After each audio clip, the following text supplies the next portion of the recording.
Welcome back friends, this is current affairs funda. दोस्तों, जिन लोगों का एग्जाम्स हो गया है वो इस वीडियो को एंड तक देखें, और जिन लोगों का अभी एग्जाम्स होना बाकी है वो भी देखें, क्योंकि मैं इस वीडियो में आपको बताऊंगा कि आपका प्रीलिम्स हो चुका है, उसके बाद आपको मेंस के लिए क्या करना होगा और प्रीलिम्स की स्ट्रेटजी अब अपकमिंग डेज में क्या हमें रखनी है। क्योंकि आज ओवरऑल अगर एनालिसिस किया जाए तो उसकी हम यहाँ पर बात करेंगे और आपको ये बताएंगे कि कहाँ से आप अपने क्वेश्चंस को सॉल्व कर सकते हैं या फिर आप कौन से एरिया से क्वेश्चंस पिक कर सकते हैं जिससे कि आपका क्वालिफाइंग इन नेचर एग्जामिनेशन जो है ये आराम से क्वालिफाई हो जाए। तो इसके ऊपर आज हम कंप्लीट डिस्कशन करने वाले हैं। सबसे पहले एग्जाम का पैटर्न ये सबको पता होता है कि केवल 3 सेक्शंस होते हैं और 35 नंबर के आपके रीजनिंग और क्वांट होता है, 30 का आपका ये होता है। इंडिविजुअली क्वालिफाई भी सब में करना है, उसके बाद आपको ओवरऑल भी क्वालिफाई कट ऑफ क्लियर करनी होती है। तो इसके ऊपर आज हम डिटेल में बात करेंगे। उससे पहले कुछ लोगों ने कहा है कि सर कितने अटेम्प्ट यहाँ पर करके आए या फिर हमारा सिलेक्शन जो है वो आराम से हो जाए। ओके, तो अभी तक के अगर मैं एग्जाम की दोस्तों बात करूं तो अगर तीनों चीज़ों की यहाँ पर मैं एनालिसिस करूंगा। सबसे पहले मैं क्वांट की बात करूं तो क्वांट जो है वो कंप्लीटली स्कोरिंग इन नेचर है। इस एग्जाम्स में अगर आज के दिन में 4 शिफ्ट का एग्जाम हुआ है तो अल्टीमेटली कुछ ऐसे स्टूडेंट्स हैं दोस्तों जो मेरे काफ़ी क्लोज जो ऑब्जर्वर रहे हैं, उन्होंने 30 क्वेश्चंस भी अटेम्प्ट करे हैं क्वांट में। लेकिन रीजनिंग की अगर मैं बात करूं तो रीजनिंग में सबको प्रॉब्लम्स आई हैं और उन्होंने खुद बताया है अपने आप से कि रीजनिंग में जो क्वेश्चंस हमसे नहीं बन पाए क्योंकि हम पजल्स को पिक करना नहीं चाहते और हमने अदर सेक्शंस जो अदर क्वेश्चंस होते हैं उनसे हमने क्वेश्चंस निकाले हैं। तो रीजनिंग में उन लोगों ने जिन्होंने बहुत अच्छे हैं उन्होंने दोस्तों 20 के अराउंड में बनाए हैं, 20 to 22। तो मैं यही कहूँगा कि रीजनिंग में कहीं ना कहीं पर पजल्स लोगों को फंसा रही है। तो मैं यही कहूँगा दोस्तों, आप पजल से किसी तरीके से निकल जाएं और क्यूए में अच्छा स्कोर ले आएँ, क्योंकि क्वांट में आप बहुत अच्छा स्कोर कर सकते हैं। ओके, और अगर इंग्लिश सेक्शन की बात की जाए तो इंग्लिश को ढंग से वहाँ पर पढ़ें, उसके बाद अटेम्प्ट करें तो इंग्लिश में भी आप अप्रॉक्स 20 तक का स्कोर, डिसेंट स्कोर आसानी से बना सकते हैं। लेकिन ओवरऑल अगर एनालिसिस की बात किया जाए तो ये पेपर मुझे लगता है कि ये एक क्वांट को छोड़कर रीजनिंग जो है वो कम्प्लीटली मॉडरेट है और मेंस में तो बहुत बड़ा धमाका होने वाला है, क्योंकि एसबीआई ने अभी आपको क्लू दे दिया कि हम कैसे क्वेश्चंस पूछने वाले हैं। मतलब कि mains completely puzzle based problems mains में आएंगी और वो काफ़ी बड़ी प्रॉब्लम्स होंगी। अगर 20 मार्क्स पजल आ जाता है, ओके 20 या फिर 30 मार्क्स का, तो दोस्तों वहाँ पर दिक्कत हो जाएगी। फाइन, तो हम उसके ऊपर भी डीप में एनालिसिस करेंगे कि हमें मेंस के लिए क्या करना है। लेकिन यही मेरा ये मानना है कि आप क्वांट में एक अच्छा स्कोर बना सकते हैं। क्वांट के ऊपर कुछ ऐसे टॉपिक जो मैं इस वीडियो में आपको बताऊंगा उसके ऊपर आप फोकस जरूर करें। दूसरी चीज़ दोस्तों कि अगर सेक्शनल की जो लोग बात कर रहे होंगे कि सेक्शनल कितना हो सकता है, तो मैं बहुत बड़ी बात नहीं कहूँगा, लेकिन क्वांट और रीजनिंग के और इंग्लिश के हिसाब से और ओवरऑल के लिए अगर मैं एनालिसिस की दोस्तों बात करूं तो मेरा यही मानना है कि 50 प्लस, मेरा प्रेडिक्शन कहता है कि 50 प्लस कट ऑफ जाएगी। और बहुत ज़्यादा बड़ी बात नहीं होगी कि अगर कट ऑफ आपकी 57 to 60 भी पहुंच जाए, तो वो स्टूडेंट्स बिल्कुल भी होपलेस ना हो जिन्होंने 50 बनाए हैं या फिर 52 बनाए हैं। अगर देखो, ये तो एक प्रेडिक्शन है कि ऐसा हो सकता है, लेकिन ये आने वाले जैसे ही प्रीलिम्स के एग्जाम्स ओवर होंगे उसके 10 दिनों में रिजल्ट आ जाता है तो ये चीज़ तब पता चल जाएगी। लेकिन दोस्तों, जिस तरह से पेपर आ रहा है तो मुझे नहीं लगता है कि 60 के आसपास ही कट ऑफ रहना चाहिए वैसे, लेकिन कुछ भी हो सकता है कि कम भी हो सकती है, ज़्यादा भी हो सकती है। लेकिन जिस हिसाब से पेपर बहुत ही छोटा सैंपल लेकर मैं बता रहा हूँ। ओके, अब क्वांट में क्योंकि पेपर अच्छा खासा है तो क्वांट में 10 to 12 मार्क्स में आसानी से उम्मीद कर सकता हूँ। रीजनिंग भी दोस्तों लगभग 10 मार्क्स के अराउंड में 8 to 10 मार्क्स हम उम्मीद कर सकते हैं और इंग्लिश में भी इसी के नियर अबाउट में, ओके 8-2। तो मैं कह सकता हूँ +2 -2 यहाँ पर हो सकता है। लेकिन अल्टीमेटली पेपर का लेवल जिस हिसाब से आ रहा है तो ये हमारे एग्जाम्स में स्कोर रहेंगे। ओके, ये जो cut off qualifying in nature रहेगा तो क्वालिफाइंग वाले मार्क्स जो है वो कुछ इस तरह से हो सकते हैं, ऐसा मेरा मानना है, ऐसी एक प्रेडिक्शन है। लेकिन अब हमें अगर एग्जाम को क्वालिफाई करना है या फिर एक अच्छा स्कोर लाना है तो हमें बड़े क्वेश्चंस जो है आपके, जो आपके क्वेश्चंस फंसाने वाले हैं उनको आपको छोड़ना होगा और आपको उन क्वेश्चंस के ऊपर कमांड करनी होगी। क्योंकि लोगों ने कहा है कि एक डीआई 2 डीआई पूछी तो उसमें एक डीआई ऐसी आई, उसके ऊपर अभी मैं बात करूंगा कि किसमें लोगों को प्रॉब्लम्स आई। अगर मैं कंप्लीटली इंग्लिश की बात करूं तो ये बहुत जेनरिक सेशन था, रीडिंग कंप्रेंशन, क्लॉज टेस्ट और स्पॉटिंग एरर। स्पॉटिंग एरर में आपको फ्रेज फॉर्मेट में मिला था, तो उसमें बोल्ड में आपको एक बड़े से सेंटेंस में बीच में एक लाइन बोल्ड दी थी जो आपको चूज करना था। तो ऐसे क्वेश्चंस के लिए केवल केवल प्रैक्टिस और ग्रामेटिकल पॉइंट ऑफ व्यू आपका मजबूत है तभी आप बना सकते हैं। रीडिंग कंप्रेंशन में सिनोनिम्स और एंटोनिम्स को कवर करें ताकि आपके यहाँ पर कुछ मार्क्स बन सके। क्लॉज टेस्ट को पूरा पढ़ें एक बार थोरली, उसके बाद अटेम्प्ट करें, तो यहाँ पर उम्मीद है कि आप अच्छे क्वेश्चंस दोस्तों बना सकते हैं। रीडिंग कंप्रेंशन में भी मैं यही कहूँगा कि पहले आप क्वेश्चन देख लें एक बार एक नज़र में, उसके बाद आप पैसेज पढ़ना स्टार्ट करें, तो वहाँ पर आपको उम्मीद है कि आपके क्वेश्चंस कुछ कुछ तो बनने स्टार्ट हो ही जाएंगे। फाइन। अब दोस्तों अगर मैं रीजनिंग की बात करूँ तो रीजनिंग में मेरा ये मानना है कि इन इक्वालिटी को हम 5 मार्क्स यहाँ पर ला सकते हैं। आज के पेपर में कुछ लोग अनएक्सपेक्टेड थे, उनको पता था कि स्टेटमेंट कंप्लीटली आएंगे, तो कुछ स्टेटमेंट वाइज क्वेश्चंस आपके नॉर्मल पूछे गए थे, लेकिन कहीं पर सिंबल्स भी बीच बीच में दे दिए थे और सिंबल्स की वैल्यू पूछ ली थी। तो ऐसा लोगों का मानना भी है, तो मैं यही कहूँगा कि आप प्रैक्टिस कर लो और अगर आपका कंसेप्ट बेसिक कंसेप्ट क्लियर है तो वहाँ पर आप क्वेश्चन बनाओगे। मिसेलिनियस की बात की जाए दोस्तों, यहाँ से आप 5 to 6 क्वेश्चन अगर आपने बना लिए, क्योंकि एक क्वेश्चन आपका कोडिंग डिकोडिंग का है, अल्फा न्यूमेरिक का भी आ जा रहा है, वहाँ पर रैंकिंग डायरेक्शन का आ जा रहा है, तो यहाँ से आप कर सकते हैं। लेकिन दोस्तों पजल और सिटिंग अरेंजमेंट में आपको एक पजल एटलीस्ट बनानी पड़ेगी, तभी आप इस एग्जाम्स में एक रेस में बन पाएंगे। अब पजल्स मैं बताऊं कि कौन कौन सी पजल्स के ऊपर आप फोकस कर लो। कुछ लोगों का जो कहना है कि जो पजल है वो मेरी ये वाली नहीं बन पा रही। मैं आपको बताऊं कि एक जो दोस्तों पजल आपके आज के एग्जाम्स में पूछी गई वो बहुत ही ज़्यादा जेनरिक पजल थी और उसका मैं डिस्कशन आपसे करूंगा, थोड़ा सा टाइम का शॉर्टेज चल रहा है, लेकिन मैं आपको यही बताऊं कि जिसमें आपको डेट दी थी जैसे कि 1969 या फिर 1972, इस तरह से आपको डिफरेंट नंबर ऑफ ईयर्स दिए हैं, तो इसमें ऑर्डरिंग करनी है। आपको कैंडिडेट भी 8 कैंडिडेट दिए हैं, तो ये वाली पजल आप एक बार बनाओ और आपसे बन जाएगी।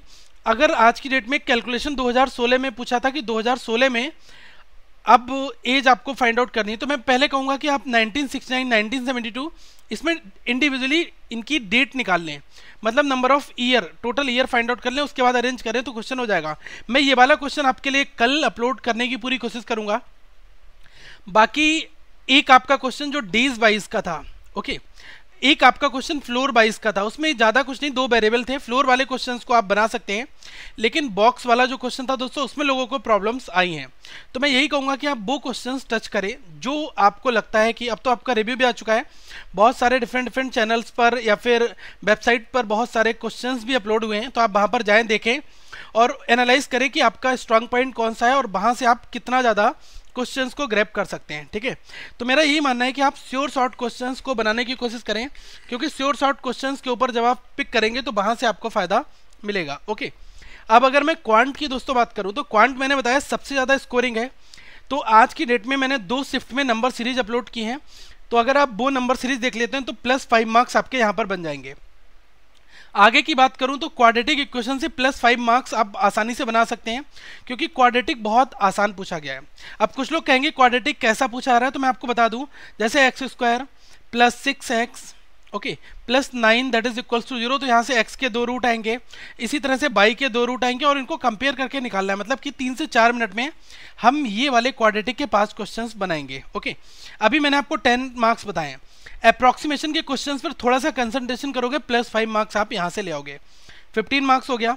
10 मार्क्स का आपका डेटा इंटरप्रिटेशन आ रहा है, जिसमें आपकी एक DI जो है वो थोड़ी सी टफ है, ट्रिकी है, लेकिन एक DI आसान है दोस्तों। अगर आप इस एक DI को बना लेते हैं तो +5 आप यहाँ पर भी ले आते हैं। अभी टोटल कितने 30 मार्क्स मैंने आपको यहाँ पर बता दिए। ओके, 5, 5, 10 और ये 20 मार्क्स आपने यहाँ पर ग्रैब कर लिए। ओके, अब मिसेलिनियस की बात अगर की जाए तो अगर आप यहाँ से 4 से 5 क्वेश्चन भी निकालते हैं तो टोटल अल्टीमेटली 25+ कहीं ना कहीं आपका स्कोर स्टैंड हो जाएगा। लेकिन एक पॉजिटिव सोच के साथ आपको एग्जाम्स में जाना है। आपको देखना है कि मुझे सबसे पहले DI नहीं करनी, मुझे सबसे पहले क्वाड्रेटिक बनाना है, अप्रॉक्सीमेशन बनाना है, नंबर सीरीज बनानी है। मैं 15 नंबर यहाँ पर ग्रैब कर लूँगा। उसके बाद क्या है कि फिर मैं डेटा इंटरप्रिटेशन है उसमें एक DI सेलेक्ट करूँगा, फिर बाकी अदर चीज़ें मैं यहाँ से पिक कर लूँगा। तो दोस्तों कहीं ना कहीं यहाँ से आप एक अच्छे स्कोर की ओर मूव कर सकते हैं। बाकी चॉइस आपकी है कि आपको किस तरह से करना है। मैं आपको एक सजेशन दे सकता हूँ। बाकी जिन लोगों का मेंस जो प्रीलिम्स, जिनको लगता है कि प्रीलिम्स मेरा हो गया है और अब मुझे मेंस की तैयारी करनी चाहिए, मतलब कि वो एक अच्छे गुड स्टैंडिंग पोजीशन पर हैं, तो देखो जब तक प्रीलिम्स का रिजल्ट नहीं आ जाता तब तक आप कुछ नहीं कह सकते कि क्या रिजल्ट, क्योंकि रिजल्ट जो होते हैं वो अनएक्सपेक्टेड होते हैं। लेकिन दोस्तों कहीं ना कहीं पर बहुत अच्छा कैंडिडेट है जिसने 70+ करे हैं अटैम्प्ट, तो वो तो मान के चले कि उसको तो मेंस में एंट्री मिलनी है। लेकिन जो 52, 55 वाले हैं, अब यहाँ पर अगर आपके इंग्लिश में 10 क्वेश्चन या 6 क्वेश्चन गलत हो जाते हैं तो वहीं पर आप रेस में बाहर हो जाते हैं। दोस्तों ये बिल्कुल फैक्ट है, मैं यही आपको बताना चाहता हूँ कि ताकि आप अपने आप को बिल्कुल डाउन फील मत करना, क्योंकि कहीं ना कहीं पर अगर आप गलतियाँ करते हैं तो उसका पे आपको ही करना होगा, ठीक है। तो अभी आप जब तक रिजल्ट नहीं आता तब तक आप रेस में बने हुए हैं, आप मेंस की तैयारी जरूर करें, क्योंकि आने वाले टाइम पर बहुत सारे एग्जाम्स हैं। अब मेंस के लिए मैं आपको एक चीज़ बता दूं कि आप ये मान के चलो कि दिन में कम से कम 2 बार मुझे डीआई बनानी है, 2 से 3 डीआई मुझे नए टाइप की हर दिन सीखनी है। बाकी सिटिंग अरेंजमेंट के ऊपर और पजल के ऊपर जो नए टाइप के पजल्स हैं, बच्चों वाले छोटे पजल्स बिल्कुल नहीं बनाने, मैं आपको बता रहा हूँ, क्योंकि यहाँ पर कंसेप्ट जिन लोगों का नहीं है वो वीडियोस देखें और वो बनाएं। लेकिन जो बड़े क्वेश्चंस बुक में हैं जिसमें रियली टाइम लगता है बनाने में, एटलीस्ट दोस्तों अगर एग्जाम्स में सारे बड़े पजल आ गए और आपने 20 मिनट लेकर अगर आपने वहाँ पर 3 पजल बना लिए या 2 पजल बना लिए और 1-2 सेक्शन और कर लिए, तो आप मान सकते हैं कि आपका एक अच्छा स्कोर वहाँ पर आ जाएगा। क्योंकि मैं आपको ये बताऊं कि जब आपका मेंस का एग्जाम होगा तो वहाँ पर इंडिविजुअली हर एक सेक्शन के लिए आपको एक प्रॉपर टाइम मिलेगा। उसका मैं एक छोटा सा वीडियो सिनेरियो काइंड ऑफ बनाऊंगा, जिसमें मैं आपको बताऊंगा कि किस तरह से आपको अप्रोच करनी है या फिर क्या क्या सेक्शंस वहाँ पर होंगे, क्या क्या चीज़ें वहाँ पर होंगी। क्योंकि अब हम अपकमिंग डेज में प्रीलिम्स के साथ में मेंस की तैयारी भी करेंगे और मैं आपको मेंस के अकॉर्डिंग भी मटेरियल दूंगा ताकि आपकी प्रिपरेशन बूस्ट हो सके दोस्तों। लेकिन मेरा ये कहना है कि डीआई, सिटिंग अरेंजमेंट, पजल्स, इनके ऊपर ध्यान दो। और जो सेलोगिज्म के नए वाले क्वेश्चंस हैं, मतलब कि नया क्वेश्चन कुछ नहीं, बेसिक कंसेप्ट क्लियर है, सेलोगिज्म बना लोगे। जैसे कि सेलोगिज्म में वो वाले क्वेश्चंस जो आपको कंक्लूजन दिया होता है और स्टेटमेंट आपसे पूछा होता है कौन से स्टेटमेंट का ये पार्ट होगा, जो आपके दोनों कंक्लूजन ट्रू हैं, ये कौन से स्टेटमेंट से निकल कर आए हैं। तो अल्टीमेटली ये न्यू पैटर्न पर कोडिंग, डिकोडिंग या फिर सेलोगिज्म्स हैं, तो इनकी प्रैक्टिस आप अच्छे से करते रहें। यही आपका मेन फैक्टर जो आपको आगे जाकर लीड देंगे। ओके बाकी जिन लोगों का अपकमिंग शिफ्ट में एग्जाम्स हैं तो उनको मेरा यही कहना है कि आप अपने वीक जो पॉइंट है अभी उस चीज़ को थोड़ा सा छोड़ लो, लेकिन आप ये देखो कि आपने किस पर बहुत ज़्यादा मेहनत की है, बहुत स्ट्रांग है, वो क्वेश्चंस दोस्तों कवर करो। और आपका एग्जाम्स काफ़ी लेट है तो मैं यही कहना चाहूँगा कि आप क्या करें कि क्वेश्चंस को, जो क्वेश्चन आपको लगता है कि ये एग्जाम में आ रहा है और मैं नहीं बना पा रहा हूँ, तो उनके ऊपर आप थोड़ा सा टाइम दे लो और उन क्वेश्चंस को बनाओ। दोस्तों कहीं ना कहीं अगर आपको दूसरे को कंप्लीट करना है तो आपको वो क्वेश्चंस भी बनाने होंगे जिन क्वेश्चंस को आपने पीछे नहीं बनाया। ओके तो ये क्या है, एक बहुत ही छोटा सा गेम है, लेकिन असली मुद्दा कहाँ होगा, आपका मेंस में होगा। तो मेंस के लिए भी हम ऐसी क्लासेस कंडक्ट करेंगे जिसमें मैं आपको बताऊंगा कि आपको किस तरह से पढ़ना है या फिर कैसे हम चीज़ों को सॉल्व करें। क्योंकि मेन चीज़ें क्या है कि मेंस में कंपटीशन बहुत हाई होने वाला है, क्योंकि डीआई आएगी, कंप्लीट डीआई के सेट्स पूछे जाएंगे, सिटिंग अरेंजमेंट, पजल्स, इनका बहुत बड़ा ओपन रोल रहेगा। तो इसलिए मैं कह रहा हूँ कि इनके ऊपर प्रैक्टिस करो। कहीं से बुक में क्वेश्चन मिलता है तो आप उसको बनाओ, कितना भी टाइम लो, पूरे दिन अगर आपको मेहनत करनी पड़ जाए तो कर लो, क्योंकि अगर अभी बनाओगे तो आपकी खुद से शॉर्ट ट्रिक वहीं से निकलेगी। बाकी ना कोई पजल की शॉर्ट ट्रिक है, ना कोई सिटिंग अरेंजमेंट की शॉर्ट ट्रिक है, सबके कंसेप्ट वही हैं कि नॉर्थ ईस्ट साउथ कैसे लेना है, डायरेक्शन पता होनी चाहिए। बाकी सब कुछ आपके माइंड में क्रिएट होना चाहिए कि कैसे पॉसिबिलिटीज़ बनानी है, कैसे डायग्राम को ट्रेस करना है, ये चीज़ें आपको आनी चाहिए। ओके तो आप अपनी प्रिपरेशन स्टार्ट करें, आपका अगर प्रीलिम्स हो चुका है उसके बाद। तो दोस्तों अगली वीडियो में हम फिर मिलेंगे, तब तक आप अदर प्लेलिस्ट जो हैं आप इनको खंगाल लें और इन प्लेलिस्ट को देखें कि अगर आपको कुछ मटेरियल मिलता है तो आप उनको जरूर फॉलो करें। और इस तरह से मैं और सेशंस आपके लिए बनाता रहूँगा। वीडियो को लाइक करें, चैनल को सब्सक्राइब जरूर कर लें, क्योंकि हर एक वीडियो का नया अपडेट आप तक आता रहेगा, और इस वीडियो को शेयर भी करें। Thank you friends, have a good day.